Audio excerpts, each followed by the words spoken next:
जय हिंद दोस्तों। I hope आप सभी मस्त व्यस्त स्वस्थ होंगे और अपनी तैयारी में लगे हुए होंगे। आप सभी का मेरे YouTube channel oxygen classes math with Priyanshu एक बार फिर से स्वागत है। अभी मैंने कुछ दिन पहले आप लोगों के लिए एक पोल कराया था। आप लोगों से पूछा था उसमें कि आप इन चार मुद्दों में से किस मुद्दे पर आप चर्चा चाहते हैं। तो उसमें सबसे ज्यादा जो पोलिंग करी गई है वो आपने बीएड वर्सेस बीटीसी के लिए करी गई है। तो बीएड वर्सेस बीटीसी लिखता हुआ मुझे बिल्कुल भी अच्छा नहीं लग रहा है कि छात्र लोग आपस में ही या फिर बीएड छात्र लोग आपस में ही अपने लड़ रहे हैं या केस कर रहे हैं।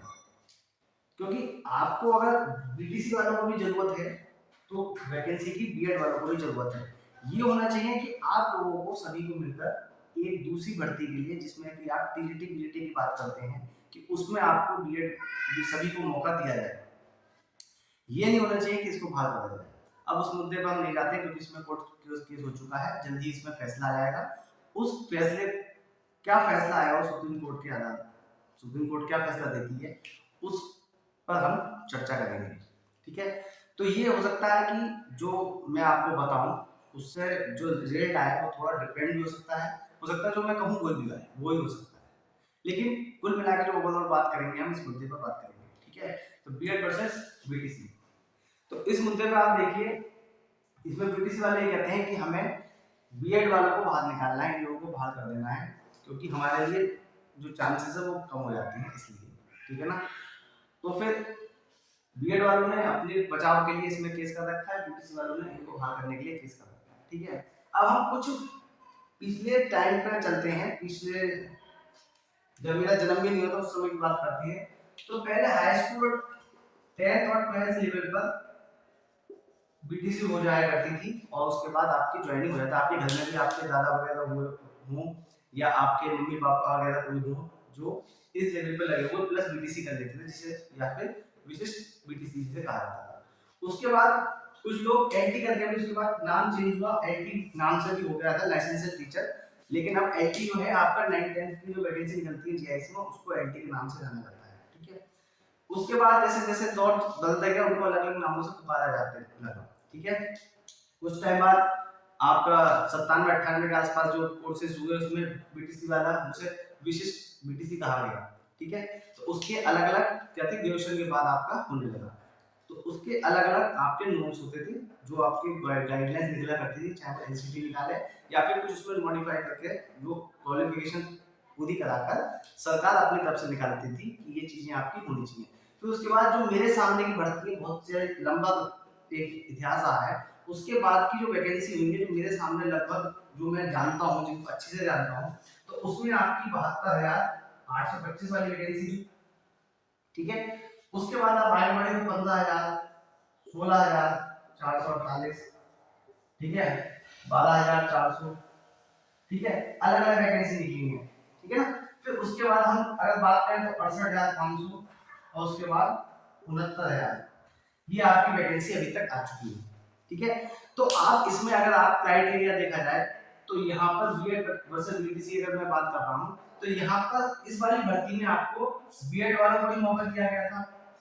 ठीक है, यहाँ पर आपको मौका केवल बीटीसी वालों को दिया गया था और बीएड वालों को नहीं दिया गया।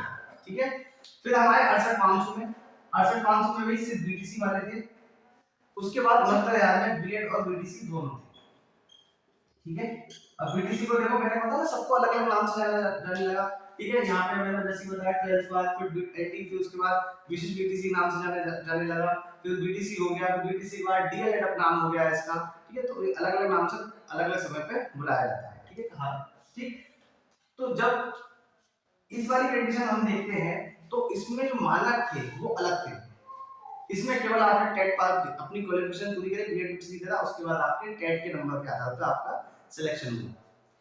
फिर आते हैं हम बीटीसी वाले में, जो ये जो भर्तियां हुई इन भर्तियों में क्या हुआ, इन भर्तियों में केवल बीटीसी वाले एलिजिबल हुए, केवल आपकी मेरिट लगी आपका और मेरिट लगने के बाद आपने टेट पास कर रखा है नहीं कर रखा वो कर रखा है, अगर टेट पास कर रखा है तो आप एलिजिबल थे और इसमें ज्वाइनिंग आपकी मेरिट के आपके आधार पर हुआ था। ठीक, फिर आई 68,500, तो 68,500 जब आई आपकी भर्ती तो उसमें बीटीसी वालों की एलिजिबल किया गया, उसमें एक अलग से एक नॉर्म्स जोड़ दिया गया, एक अलग कंडीशन जोड़ दी गई, सुपर टेट।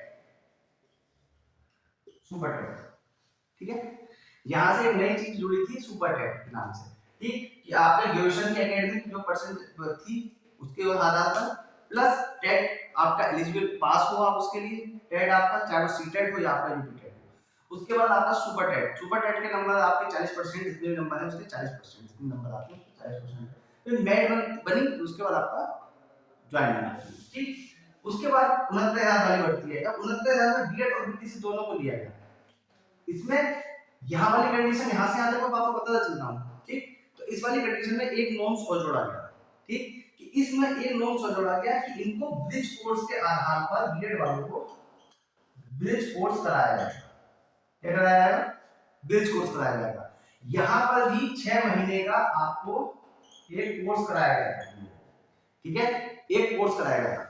अब उसमें देखिए आप ध्यान से देखिए कि यहाँ पे भी कोर्स कराया गया और यहाँ पे भी आपको एक ब्रिज कोर्स की बात करी गई है, लेकिन एंट्री किसको मिली है, बीएड वालों को मिली नहीं मिली। अब देखिए आप कि उसमें जो एनसीटी की गाइडलाइंस थी उनको भी फॉलो किया गया, साथ ही साथ एक अलग से चीज जोड़ी गई ब्रिज कोर्स नाम, जो यहाँ पे आपका विजिस बीटीसी 6 महीने का कोर्स कहा गया, इस 6 महीने वाले कोर्स को, उसके बाद एग्जाम्स हुए थे उनके, ठीक है, जब ज्वाइनिंग हुई थी तो ज्वाइनिंग जैसे आपको ज्वाइनिंग लेटर मिला था तो 6 महीने का 872,825 में एक आपको क्या मिला था, एक 6 महीने का विशिष्ट बीटीसी का कोर्स मिला था, उसमें जो सैलरी थी उनको केवल 6,000 7,000 एक भत्ते के टाइप से दिया गया था, ठीक, उसके बाद जिन लोगों ने सब पास कर लिया था उसके बाद वो परमानेंट हो गए थे। उसी तरीके उसी के आधार पर एक कोर्स यहाँ पे 69,000 वाले में जिसको ब्रिज कोर्स के नाम से जाना गया, ये भी 6 महीने का कहा गया है, इसको लाया गया। तो आप देखिए ये सरकार अपने अकॉर्डिंग नॉर्म्स एनसीटी के जो नॉर्म्स थे उनको पूरा करा और उसके बाद उसमें क्या करा उन्होंने ज्वाइन किया, ठीक है, तो इसमें लड़ने झगड़ने की इसमें कोई बात नहीं है, टोटली ये डिपेंड करता है सरकार के विवेक पर कि सरकार किस तरह से भर्ती चाहती है, सरकार सबको भर्ती में शामिल करना चाहती है, सबको साथ में लेके चलना चाहती है। अगर आप बीटीसी वालों को बीटीसी वालों को वैकेंसी की जरूरत है, एक जॉब की जरूरत है, तो बीएड वालों को भी जरूरत है, ठीक है ना, और ये होना चाहिए आपको कि बीएड वालों को जैसे प्राइमरी में एंट्री दी गई है तो बीटीसी वालों को टीजीटी वगैरह में भी एंट्री मिले, ठीक है ना, अब वो कैसे मिले गाइडलाइंस चेंज करने को उसमें मैं क्या क्या कहूं, लेकिन जो सही चीज है, जॉब अगर आपको जरूरत है तो दूसरे बंदे को भी जॉब की जरूरत है, आपको खुद पे अपने आप पे इतना भरोसा होना चाहिए कि क्या वैकेंसी एक निकले, ये एक वैकेंसी मेरे लिए है, इस तरह से तैयार होना चाहिए।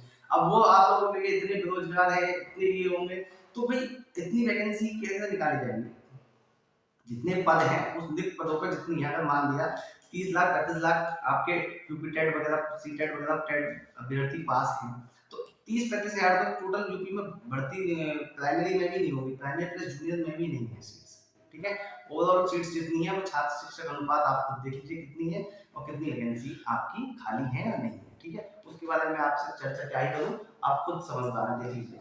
तो मैं जो आपको बताना चाह रहा हूँ कि समय समय पर जिस तरह की जरूरत है, जिसको एंट्री देनी है वो आप दी जाती है, लेकिन जो टोटल ओवरऑल देखा जाए तो उसको विवेक इस पर सरकार के विवेक पर आपके निर्भर करती है, ये नहीं कि मेरे अकॉर्डिंग, हर छात्र जो होता है, हर जो अभ्यर्थी होता है वो चाहता है कि जो भर्ती हो वो इस तरह से हो कि उसमें मैं लाई करता हूँ, मेरा सिलेक्शन हो जाए।